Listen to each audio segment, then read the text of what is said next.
आप सभी का आपके अपने YouTube चैनल पर बहुत बहुत स्वागत है। तो हम इस वीडियो में आपको इस प्रशिक्षण में जो भी आपसे प्रश्न पूछे जा सकते हैं तो उनके संक्षिप्त नोट्स बताने जा रहे हैं। तो आप इन्हें समझ सकते हैं या फिर इनके प्रश्नोत्तर आप अपनी कॉपी में लिख सकते हैं, जिससे आपको बहुत ही हेल्प मिल सकती है। तो सबसे पहले आपसे पूछा गया है, कॉपीराइट सामग्री का उपयोग करने की अनुमति देता है। तो जो लाइसेंस है वो अनुमति देता है। मतलब आपने कोई नोट्स बनाए हैं और आपने कहीं पर भी, जैसे यूट्यूब है, किसी ऐप पर आपने पोस्ट कर दिए हैं, तो उसको कोई कॉपी नहीं कर सकता है। तो इसके लिए लाइसेंस लेना पड़ता है जो भी ऐसा करेगा, नहीं तो उसको हर्जाना भरना पड़ेगा। तो अनुमति देता है लाइसेंस, लाइसेंस होना चाहिए। फिर है, एक बहुसंवेदी सीखने का अनुभव एक शिक्षार्थी को प्रदान करना सुनिश्चित करता है। दृश्य, श्रवण, गतिज और स्पर्श संबंधी उत्तेजना। तो बहुसंवेदी का मतलब ही है बहुत क्षेत्रों में उसका प्रतिभा दिखना। तो ऐसे शिक्षार्थी को क्या प्रदान करना सुनिश्चित करना चाहिए? दृश्य, श्रवण, गतिज और स्पर्श संबंधी उत्तेजना। अब है, जब कोई बच्चा ऑनलाइन क्लास के दौरान वीडियो शुरू नहीं कर पाता है तो शिक्षक को क्या करना चाहिए? तो ये कर सकते हैं शिक्षक, बच्चा वीडियो शुरू नहीं कर पा रहा है तो इसका कारण अलग से पूछना चाहिए।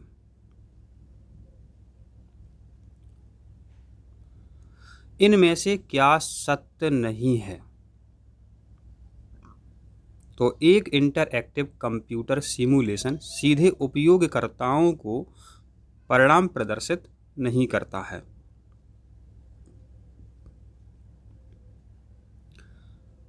अब है, इसरो ने मानचित्र आधारित शिक्षा प्रदान करने वाला एक पोर्टल विकसित किया है जिसका उपयोग भूगोल के शिक्षण अधिगम के लिए भी किया जा सकता है।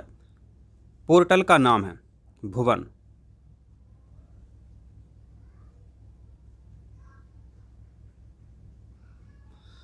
तत्वों की आवर्त सारणी सीखने के लिए खुला शैक्षिक संवाद आत्मक कार्यक्रम है कलजियम।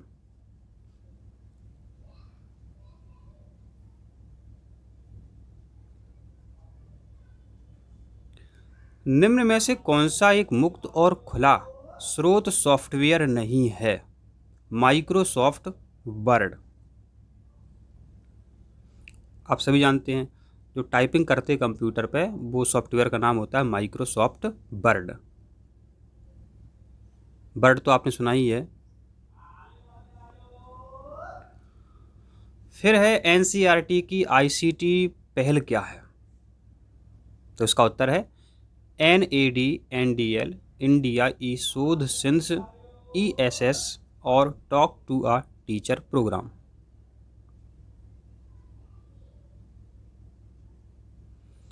निम्नलिखित में से स्वयं का पूर्ण रूप कौन सा है? Study waves of active learning of young aspiring minds.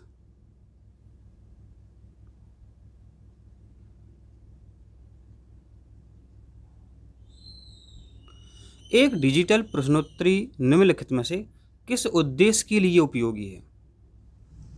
तो इसका क्या उपयोग है? इसका उत्तर है सामग्री की उत्तमता पर तत्काल प्रतिक्रिया प्रदान करना।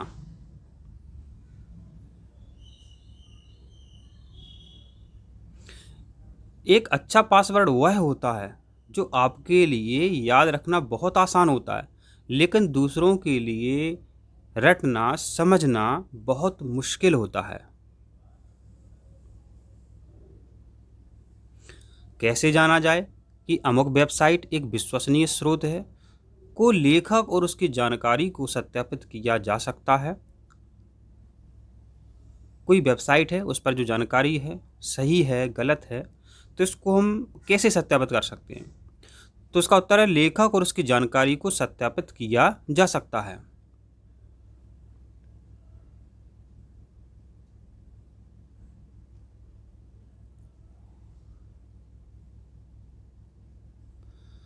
अब है, USB को हटाने के लिए निम्नलिखित में से कौन सा सुरक्षित अभ्यास है?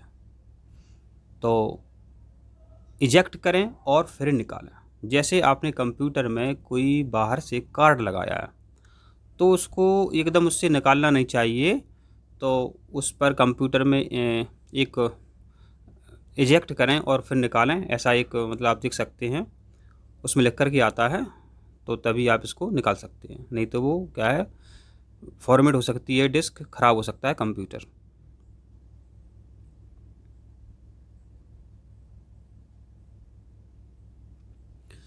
फिर ब्लूम के वर्गीकरण के अनुसार ज्ञान आयामों की रचना है तथ्यात्मक, वैचारिक, प्रक्रियात्मक और मैग्नेटिक। तो देखो डीएड बीएड में ब्लूम के बारे में अच्छे से हम लोगों ने पढ़ा है। तो इसको कैसे याद रखें, माना कि आ गया इस टेस्ट में, तो तथ्य विचार प्रक्रिया मिटी, इसको ऐसे याद रख सकते हैं। ब्लूम के अनुसार क्या हुआ है, तथ्य विचार प्रक्रिया मिटी। इससे हम ध्यान रख सकते हैं कि इसका उत्तर ये वाला सही है। टीपीएसी का विस्तृत रूप है टेक्नोलॉजिकल पेडागोजी। टी का मतलब टेक्नोलॉजिकल, पी का मतलब पेडागोजी, ए का मतलब एंड, कंटेंट नॉलेज। अब NROER का विस्तृत रूप है national repository of open educational resources. ICT का उदाहरण है, ICT का क्या उदाहरण है, इंटरनेट कनेक्टिविटी के साथ स्मार्टफोन। अपने जो मोबाइल फ़ोन है जिसमें हम प्रशिक्षण प्राप्त कर रहे हैं, वो ICT के उदाहरण है, तो उसमें इंटरनेट भी है और वो स्मार्टफोन भी है। फिर निम्नलिखित में से कौन सा विज्ञान और गणित सीखने के लिए इंटरैक्टिव कंप्यूटर सिमुलेशन ICT का उदाहरण है? तो इसका सही उत्तर है PHET।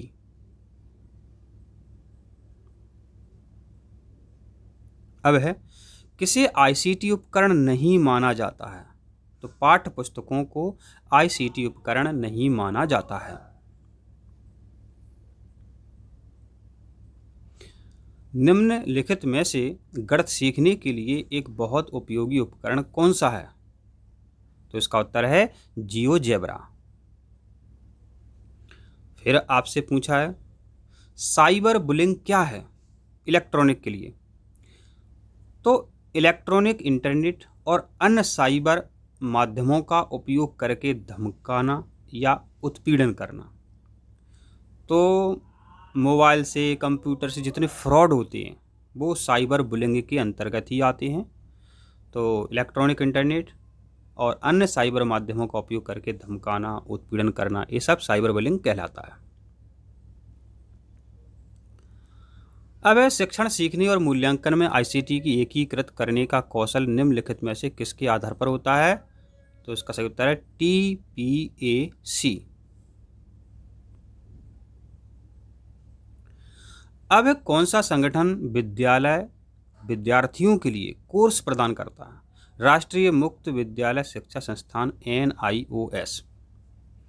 तो आप देखते हैं अपने मध्य प्रदेश में है MP भोज, बहुत बड़ी यूनिवर्सिटी है। तो ऐसी जो ओपन यूनिवर्सिटी होती हैं, जो मुक्त यूनिवर्सिटी होती हैं, उन्हें आप जानते ही हैं। अब उपयोगकर्ता के अनुकूल और गुणवत्तापूर्ण सामग्री के निर्माण को सुनिश्चित करने के लिए NEP 2020 में क्या सिफारिश की गई है?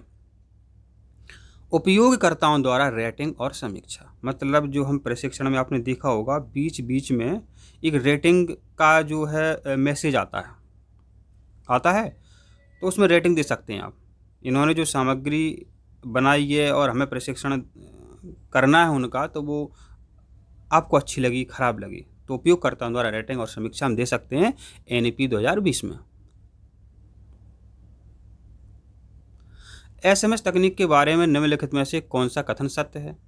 शिक्षार्थी मदद और सहायता के लिए एक SMS भेज सकते हैं। तो देखो जितने भी ऐसे गूगल मीट है, आपका सिस्को वेबएक्स है, जूम है, तो यहाँ पर बच्चों को मतलब कोई टॉपिक समझ नहीं आ रहा है, कोई बात समझ में नहीं आई, तो मैसेज कर सकते हैं, SMS कर सकते हैं।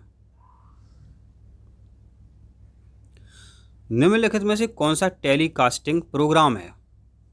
तो इसका सही उत्तर है आपका स्वयं प्रभा। फिर है पहली बार प्रयोग करने के रूप में शिक्षण प्रक्रिया के लिए सबसे उपयुक्त संसाधन का प्रकार है प्रदर्शन वीडियो। ये बहुत अच्छा रहता है। तो क्या है, आपने देखा होगा करके सीखना। जब आप किसी विषय वस्तु को सीखते हैं और जब आप प्रैक्टिकल कर रहे हैं तो अच्छे से याद होता है। तो वीडियो दिखा करके हम बच्चों को अच्छे से समझा सकते हैं, वीडियो का प्रदर्शन करके उन्हें अच्छे से समझा सकते हैं। अब है निम्न बैंडविड्थ इंटरनेट कनेक्टिविटी वाले विद्यार्थियों को गणित पढ़ाने का सबसे उपयुक्त तरीका कौन सा है। तो माने नेटवर्क अभी देखो 4G चल रहे हैं, 5G आने वाली है, लेकिन गाँवों में देखा जाए तो 2G और 3G भी सही से नहीं आता है। तो उनके लिए अध्ययन करने का अच्छा तरीका है टीवी चैनलों के माध्यम से वीडियो पाठ देखे जाएं। अब है सांस्कृतिक और भौगोलिक स्थिति के संदर्भ में कौन सा पैरामीटर विविधता को दर्शाता है। जनसांख्यिकी, जिसे हम जनसंख्या से संबंधित मान सकते हैं। अब निम्नलिखित में से किसमें इंटरनेट से कनेक्ट होने पर विद्यार्थियों को सुरक्षित रखने के लिए डिजाइन किए गए जिम्मेदार नियमों और व्यवहारों को परिभाषित किया जा सकता है साइबर सेफ्टी से। तो ऐसा नहीं है, आपने देखा होगा, आपने जगह जगह पर्चे देखे होंगे, तो उसमें स्पष्ट लिखा रहता है, बच्चों को भी समझा दी गई है, बच्चियों को भी समझाया गया है कि आपका कोई मोबाइल ले, फ़ोटो ले तो देना नहीं चाहिए। तो ये साइबर सेफ्टी के जितने भी रूल्स हैं सबको बताना चाहिए, इनसे कैसे बचा जा सकता है।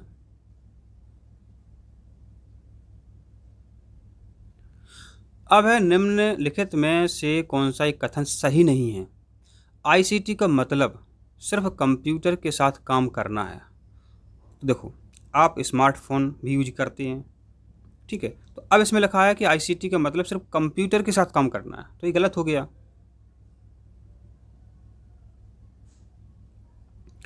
अब ई पाठशाला पोर्टल करता है पाठ्यपुस्तकों, ऑडियो वीडियो, पत्रिकाओं आदि सहित सभी प्रकार के शैक्षिक संसाधनों का प्रदर्शन और प्रसार करता है। अब गैर इंटरनेट उपयोगकर्ताओं को उनकी शिक्षा का समर्थन करने के लिए शिक्षार्थियों तक पहुंचने के लिए ऑनलाइन और ऑफलाइन दोनों हो सकते हैं डिजिटल शिक्षा।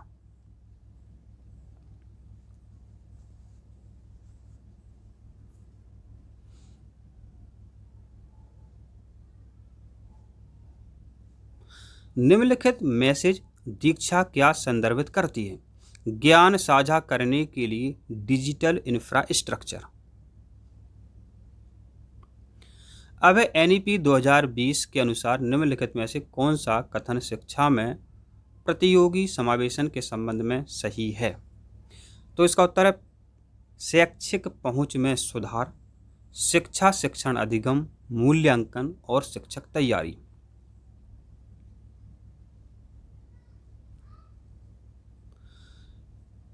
टेलीग्राम मोबाइल ऐप के बारे में कौन सा कथन असत्य है। इसका उपयोग करना महंगा है। आपने देखा होगा टेलीग्राम चैनल बनाए गए हैं, तो इसका उपयोग करना महंगा है, नहीं है, तो इसलिए ये कथन असत्य हो गया है। अब कौन सा कथन सही नहीं है।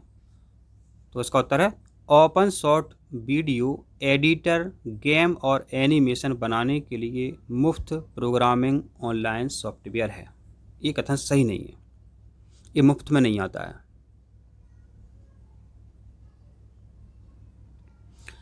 अब सूचना नेटवर्क आधारित इलेक्ट्रॉनिक उपकरणों पर वितरित की जाती है और digital text, image, audio, video, animation, interactive और सिमुलेशन के रूप में वर्गीकृत की जाती है, जिसे NROER, ई पाठशाला, साक्षात, ओलैब आदि ऐसे रिपोजिटरी और वेब पोर्टल से एक्सेस किया जा सकता है, जिसे निम्नांकित कहा जाता है। एक ई सामग्री।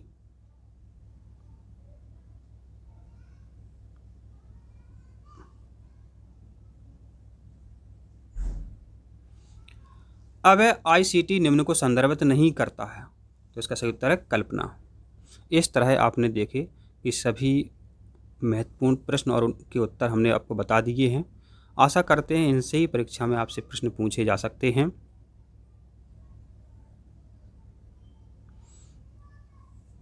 पूरा वीडियो देखने के लिए आप सभी को बहुत बहुत धन्यवाद।